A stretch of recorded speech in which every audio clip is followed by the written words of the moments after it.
comment réagir lorsque les parents de mon ex me détestent.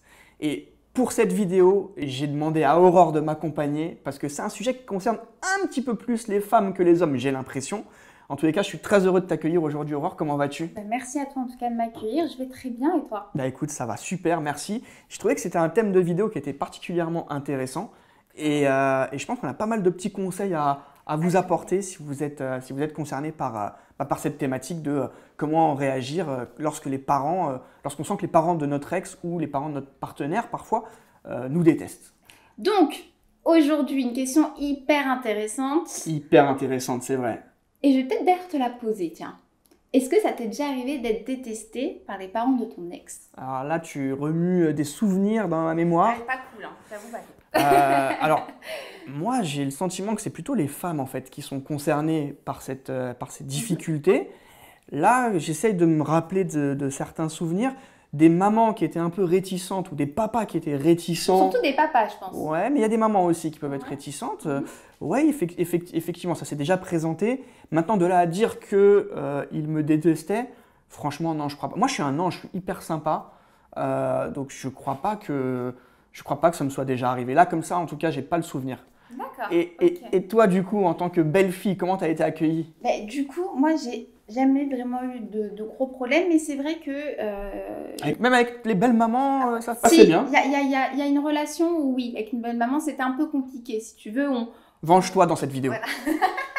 Non, c'est-à-dire que par respect, on avait une bonne communication, mais on sentait, tu sais, entre femmes, on se sent. Tu vois, c'est que même si tu as une belle-mère, même si tu es la belle-fille, il y a quand même un peu, des fois, cet aspect, pas de concurrence, mais je dirais, vu que c'est le fils, voilà, la maman a très tendance... les mamans qui sont très protectrices. Voilà, très protectrices, les mamans un petit peu poules. Ouais. Voilà, le fils qui prend un peu son envol, l'emménagement avec sa copine, ça fait peur, etc. Et il y a ce sentiment-là où la maman est obligée de délaisser un peu son fils et s'inquiète. Donc je dirais que c'est plus de l'inquiétude qui fait qu'il y ait quand même un froid au départ et que pour que la relation puisse s'installer par la suite, c'est un peu plus compliqué. Ça tombe bien que tu dises ça. Moi, On est vraiment connectés dans nos vidéos, j'ai l'impression, mais ça tombe bien que tu dises ça parce que justement, le premier conseil que je voulais donner, c'était d'essayer de comprendre en fait. Là, c'est ce que tu as fait, tu as fait preuve de pédagogie, tu as essayé de comprendre la belle-mère qui ne voulait pas lâcher entre guillemets son fils.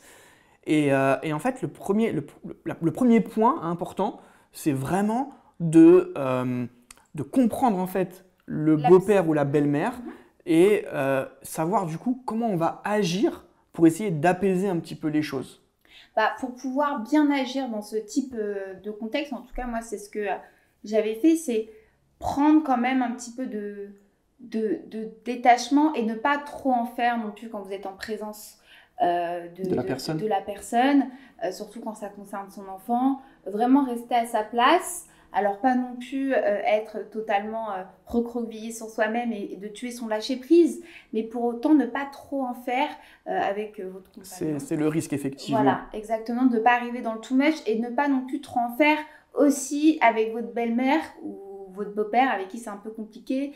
N'en faites pas des masses, n'essayez pas d'à tout prix de convaincre la personne parce que ça ne matchera pas, ça sera encore pire. Et encore plus quand c'est les parents de notre ex qui nous détestent. Clairement. Parce que là, il n'y a plus de relation, il y a peut-être des enfants entre les deux. Exactement. Donc vraiment, il faut y aller doucement. Voilà. Le conseil pour résumer, ça serait de dire qu'il faut prendre son temps en réalité. Il faut prendre son temps parce qu'à un moment donné, quand vous êtes dans ce type de contexte-là, surtout si vous arrivez à votre reconquête amoureuse, que vous arrivez à reconquérir votre ex, il faut savoir que ses propres parents ont été confrontés à sa souffrance suite à la rupture sentimentale. Peut-être que vous avez fait aussi des erreurs, peut-être une infidélité, peut-être des mensonges, on ne sait pas.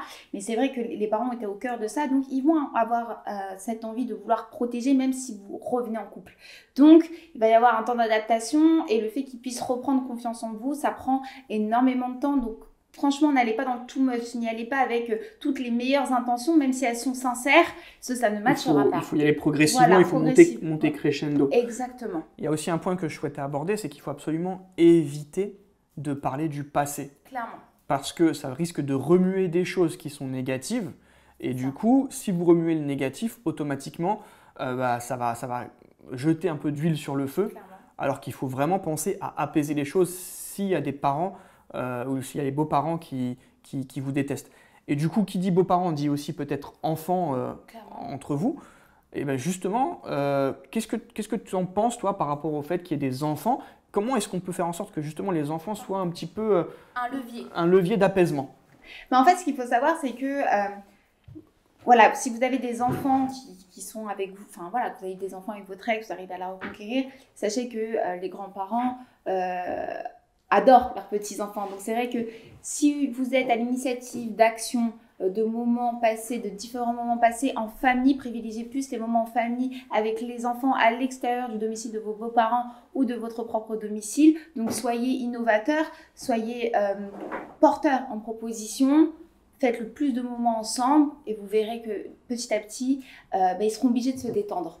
Et un interdit vraiment à ne pas faire, parce que moi, j'ai souvent ça en coaching, je ne sais pas pour toi, mais pour pouvoir se racheter en quelque sorte quand on a fait une erreur et qu'on a réussi à reconquérir son ex et qu'il faut aussi en fait en quelque sorte reconquérir la belle famille, j'ai beaucoup de coachés qui écrivent des lettres.